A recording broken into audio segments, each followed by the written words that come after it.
কিভাবে করে আবরার ফাহাদ চিৎকার করছিল সেই সময়, কিভাবে করে আবরার ফাহাদ সেই সময় আকুতি জ্বালাচ্ছিল, কিভাবে করে আবরার ফাহাদ নিপীড়নের মুখে সে অটল অবিচল থাকার জন্য চেষ্টা করেছিল। আমার শরীরের সমস্ত শক্তিকে একত্রিত করে আমি আল্লাহ তাআলাকে ডেকেছিলাম, আল্লাহ বলে চিৎকার করেছিলাম বারবার। সেই চিৎকারে আমার আকুতি আমি প্রকাশ করেছিলাম। কিন্তু বিশ্বাস করেন, সেই সময় যারা নির্যাতন করছিল তারা এই আল্লাহ ডাককে সহ্য করতে পারে নাই। তারা আল্লাহ ডাককে সহ্য করতে পারে নাই। কিছুক্ষণ পরে তারা ময়লা কাপড় নিয়ে এসে আমার মুখের মধ্যে দিয়েছে। আপনি চিন্তা করতে পারেন, একজন সভাপতির জন্য তার কর্মীকে গিয়ে হলের রুমের মধ্যে টর্চার ফেলে নির্যাতন করছে, আর সেই সভাপতি কিছুই করতে পারছে না। সেই সময় তার অবস্থাটা কেমন হতে পারে? ছাত্র শিবির যেন মানুষ নয়, ছাত্র শিবিরের একজন কর্মীকে মারলে যেন সেটা একজন পাখিকে মারলে পরে যেভাবে করে মানুষ মমত্ববোধ অনুভব করতে পারে, অন্যায় হয়েছে সেটা চিহ্নিত করতে পারে, ইসলামী ছাত্র শিবিরের একজন কর্মীকে আহত করলে, হত্যা করলে যেন ততটুকু তাদের পক্ষ থেকে কোনো কথা না আসতে পারে, সেরকম একটা অবস্থা তৈরি করবার জন্য এই ডিহিউম্যানাইজেশনের প্রক্রিয়া তারা অবলম্বন করেছিল। শিবির কর্মীকে চিহ্নিত করার ক্ষেত্রে ওরা দুইটা বিশেষ চিহ্নকে তারা নির্ধারণ করেছিল। এক হচ্ছে যে যেই ছেলেটা নামাজ পড়ে, খারাপ কাজের সাথে জড়িত নয়, ইসলাম প্র্যাকটিস করে, অন্য মানুষকে ইসলামকে প্র্যাকটিস করার জন্য আহ্বান জানায়, এটা একটা চিহ্ন। আর একটা চিহ্ন হলো যারা অন্যায়ের বিরুদ্ধে কথা বলে, যারা ভারতীয় আধিপত্যের বিরুদ্ধে কথা বলে। এই দুই চিহ্নের মধ্য দিয়ে এক একজন ছাত্রকে তারা শিবির কর্মী হিসাবে চিহ্নিত করার জন্য চেষ্টা করত। এর ফলশ্রুতি যেটা হয়েছে দেখেন, যারা ইসলাম প্র্যাকটিস করার চেষ্টা করে, ইসলাম প্র্যাকটিস করলে সমস্যা কি? সমস্যা হচ্ছে সেকুলারদের জন্য এটা একটা সমস্যা। আর যারা ভারতীয় আধিপত্যবাদের বিরুদ্ধে কথা বলে, সেটা বললে সমস্যা কি? সেটা হচ্ছে ভারতের জন্য সমস্যা। ফলে এই এক ঢিলে দুই পাখি মারার জন্য তারা কাজ করেছে। অর্থাৎ এই মানুষদেরকে এই কথাগুলোতে যদি ছাত্রদেরকে চিহ্নিত করা যায়, সে শিবির করুক অথবা না করুক, তাহলে তারা তাদের পটেনশিয়াল থ্রেটকে তারা ধ্বংস করার চেষ্টা করতে পারবে, থামিয়ে দেওয়ার জন্য চেষ্টা করতে পারবে। এবং সেই প্রচেষ্টার মধ্য দিয়েই তারা কিন্তু শুধু শিবির কর্মী নয়, সাধারণ ছাত্রদের উপরও নির্যাতন শুরু করে দিল। শত শত হাজার হাজার ছাত্র ছাত্রী সারা বাংলাদেশে নির্যাতিত হয়েছে, নিপীড়িত হয়েছে। যখন আবরার ফাহাদ আমাদের প্রিয় ছোট ভাই যখন শাহাদাত বরণ করলো, তারপরে বুয়েটে একটি ওয়েবসাইট তৈরি করা হয়েছিল, যেই ওয়েবসাইটের মধ্য দিয়ে আহ্বান করা হয়েছিল যে যেখানে যেভাবে নির্যাতিত হয়েছেন আপনাদের কাহিনীগুলো অ্যানোনিমাসলি লিখেন। সেখানে মাত্র 1-2 দিনের ব্যবধানে 100-এরও বেশি ঘটনা সেখানে লিখিত হয়েছিল। আমাদের এই যে সাধারণ ছাত্র যারাই কিনা ইসলাম প্র্যাকটিস করে এবং একই সাথে ভারতীয় আধিপত্যবাদের বিরুদ্ধে কথা বলে, তাদেরকে হত্যার যে প্রচেষ্টা তারই অংশ হিসাবে আমরা দেখতে পারলাম যে শহীদ আবরার ফাহাদ আমাদের প্রিয় ভাইকে কি নির্মম পৈশাচিক নির্যাতনের মধ্যে যে তাকে হত্যা করা হয়েছে, সারা রাত ধরে উপর নির্যাতন করা হয়েছে। মাত্র 1.5 বছর আগে ওর এই ঘটনার মাত্র 1.5 বছর আগে যেহেতু আমাকেও একটি টর্চার সেলে দীর্ঘক্ষণ তারা নির্যাতন করেছিল, আমি সেই সময়টাতেও ট্রমাটাইজড হতাম। মাঝে মধ্যে ওই চিত্রগুলো মনে পড়লে আমি আসলে স্মৃতির জায়গাতে হারিয়ে যেতাম।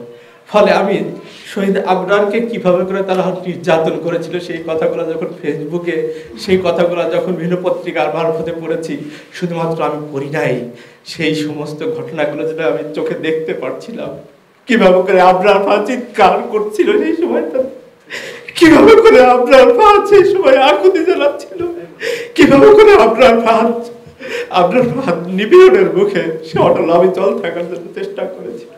ওরা কিভাবে করে নির্যাতন করে, আমি ছোট্ট একটু বর্ণনা দিই।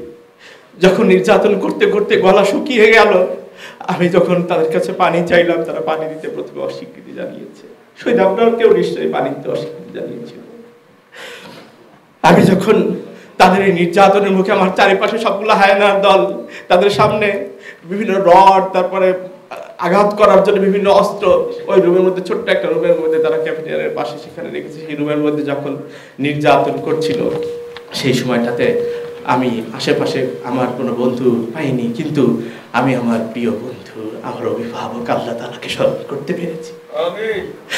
আমি তখন প্রাণ ভরে আমি জানি আল্লাহকে আস্তে ডাকলেও তিনি শোনেন, মনে মনে ডাকলেও আল্লাহ তাআলা শোনেন, কিন্তু আমি আমার সমস্ত আকুতি একত্রিত করে আমার শরীরের সমস্ত শক্তিকে একত্রিত করে আমি আল্লাহ তাআলাকে ডেকেছিলাম, আল্লাহ বলে চিৎকার করেছিলাম বারবার। সেই চিৎকারে আমার আকুতি আমি প্রকাশ করেছিলাম। কিন্তু বিশ্বাস করেন, সেই সময় যারা নির্যাতন করছিল তারা এই আল্লাহ ডাককে সহ্য করতে পারে নাই। তারা আল্লাহ ডাককে সহ্য করতে পারে নাই। কিছুক্ষণ পরে তারা ময়লা কাপড় নিয়ে এসে আমার মুখের মধ্যে দিয়েছে, সো আমি যেন কথা না বলতে পারি, চিৎকার না করতে পারি। তারপর নির্যাতন করছে। কিছুক্ষণ পরে যখন ওই কাপড় পরে গেছে মুখ থেকে, তখন তো আবার মুখ ওপেন হয়ে গেছে। তখন তারা গামছা দিয়ে হা করিয়ে তারপরে গামছা পিছন করে বেঁধেছে, যাতে করে আমি আল্লাহকে চিৎকার করে না ডাকতে পারি। ওদের সহ্য হয় না এই ডাক। তারপরে তারা যখন 3 দিক থেকে রড দিয়ে উপর হামলা করা শুরু করলো, চলমান রাখলো, সেই সময়টাতে আমি চেয়ারের উপরে প্রথম থেকে আমাকে বসিয়ে মারছিল। কিন্তু একটা সময় গিয়ে আমি আর যখন চেয়ারে বসে থাকতে পারলাম না, মেঝেতে পড়ে গেলাম। আমি চেষ্টা করছিলাম আমি দৃঢ় থাকবো, আমি যেন পড়ে না যাই, আমি যেন শুয়ে না পড়ি। আমি বসে থাকার চেষ্টা করেছি দীর্ঘক্ষণ। তারা সেই নির্যাতন করেছে। একটা পর্যায়ে গিয়ে আমি নির্যাতিত হতে হতে শ্রান্ত হয়ে আমি আর বসে থাকতে পারি নাই। তখন আমি শুয়ে গেছি, পড়ে গেছি। এমন সময় কিছুক্ষণের জন্য আমার দম বন্ধ হয়ে গিয়েছিল। আমি সেই সময়টাতে ভাবছিলাম যে ছোট্ট একটা রুমের মধ্যে আমি এভাবে করে শাহাদাত বরণ করছি। সামনে যে ছেলেগুলো রয়েছে তাদের সাথে আমার কোনো শত্রুতা নাই, কোনো পার্সোনাল শত্রুতা নাই। কিন্তু তারা আমার উপরে কেন নির্যাতন করছে? ওয়ামা নাকামু মিনহুম ইল্লা আইয়ুমিনু বিল্লাহিল আজিজিল হামিদ। ওই ঈমানদারদের আর কোনো অপরাধ ছিল না এটা ছাড়া যে তারা মহাপরাক্রমশালী আল্লাহর প্রতি ঈমান এনেছে। এই কারণেই তারা অপর নির্যাতন করছে। আমি সেই সময়টাতে এক সময় গিয়ে যখন আমার মনে হলো আমি বোধহয় চলে যাচ্ছি আল্লাহর কাছে, তখন দুনিয়ার সমস্ত হিসাব নিকাশ বাদ দিয়ে আমি আমার প্রভু, আমার প্রিয়তম বন্ধু, আমার অভিভাবক আল্লাহ তাআলার দিকে আমি মুতাওয়াজ্জা করলাম। আমি এখন চলে যাব। কিন্তু আল্লাহ তাআলা সেদিন আমার হায়াত রেখেছিলেন, আল্লাহ তাআলা যার কারণে আমাকে বাঁচিয়ে রেখেছেন। কিন্তু সেই সময়টাতে আমি শুনতে পেরেছি ওরা যারা নির্যাতন করছিল তারা বলছিল যে আরে কিছু হয়নি, নির্যাতন এর নাটক করছে। আমি এই কথা আবরারের ক্ষেত্রেও সম্ভবত তারা বলেছিল, সে কথা আমি স্মরণ করতে পারি। আমার ভাই আবরারের সেই পানি চাওয়া, আল্লাহকে ডাকা, গগন বিদারী আত্মচিৎকার যেন আমি আজ চাক্ষুষ দেখতে পারি।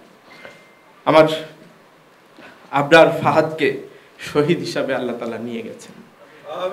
আল্লাহ তাআলা তার শাহাদাতকে কবুল করুন। এই আবরার ফাহাদের মধ্য দিয়ে শুধু আবরার ফাহাদ একটি নাম বলার সময় শুধু একজন সিঙ্গেল আবরার ফাহাদকে বোঝায় না। এই নাম বলার সাথে সাথে সারা বাংলাদেশের সমস্ত তরুণ প্রজন্মকে এটার মধ্য দিয়ে বোঝায়।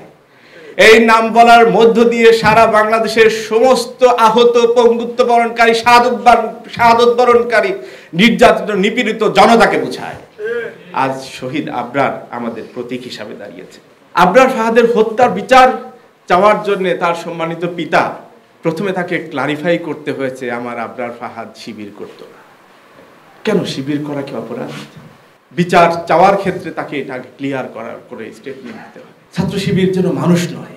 ছাত্র শিবিরের একজন কর্মীকে মারলে যেন সেটা একজন পাখিকে মারলে পরে যেভাবে করে মানুষ মমত্ববোধ অনুভব করতে পারে, অন্যায় হয়েছে সেটা চিহ্নিত করতে পারে, ইসলামী ছাত্র শিবিরের একজন কর্মীকে আহত করলে, হত্যা করলে যেন ততটুকু তাদের পক্ষ থেকে কোনো কথা না আসতে পারে, সেরকম একটা অবস্থা তৈরি করবার জন্য এই ডিহিউম্যানাইজেশনের প্রক্রিয়া তারা অবলম্বন করেছিল। একজন ছাত্রকে যখন নিয়ে যাওয়া হয় হত্যা করার জন্যে, নির্যাতন করার জন্যে, সেই সময় যে শিক্ষকবৃন্দ কোনো বাধা দেয় নাই, তাদের নিজেদের ভয় ভীতিকে আশ্রয় প্রশ্রয় দিয়ে সেখানে চুপ থেকেছে, তাদেরকে কি এই ডিহিউম্যানাইজেশনের ক্ষেত্রে তাদের ভূমিকা আছে বলে আমরা বলতে পারি না?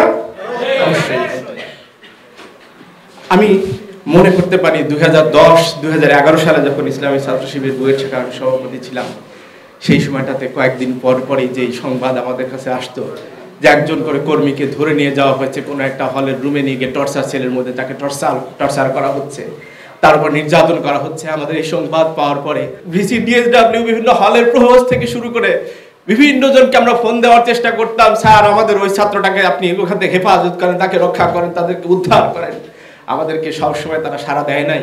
আপনি চিন্তা করতে পারেন একজন সভাপতির জন্য তার কর্মীকে গিয়ে হলের রুমের মধ্যে টর্চার ছেলে নির্যাতন করছে আর সেই সভাপতি কিছুই করতে পারছে না, সেই সময় তার অবস্থাটা কেমন হতে পারে? আমরা সহ্য করতে পারতাম না, কিন্তু কিছুই করার ছিল না। আমরা যখন নানানভাবে চেষ্টার মধ্য দিয়ে স্যারদেরকে এ ব্যাপারে উদ্বুদ্ধ করতে পারতাম, রাজি করাতে পারতাম, তখন তারা গিয়ে হয়তো সেখান থেকে উদ্ধার করে অনেক ক্ষেত্রেই পুলিশের হাতে তুলে দিত এবং পুলিশ নিয়ে গিয়ে তাদেরকে মিথ্যা মামলা দিয়ে 2 মাস 5 মাস 6 মাস করে জেলখানায় রাখতো। আমাদের বহু কর্মীকে আমরা জানি যারা কিনা হলের মধ্যে তাদের ফাইনাল পরীক্ষা দিতে বাধ্য হয়েছে। আলহামদুলিল্লাহ তারা আটকাতে পারে নাই।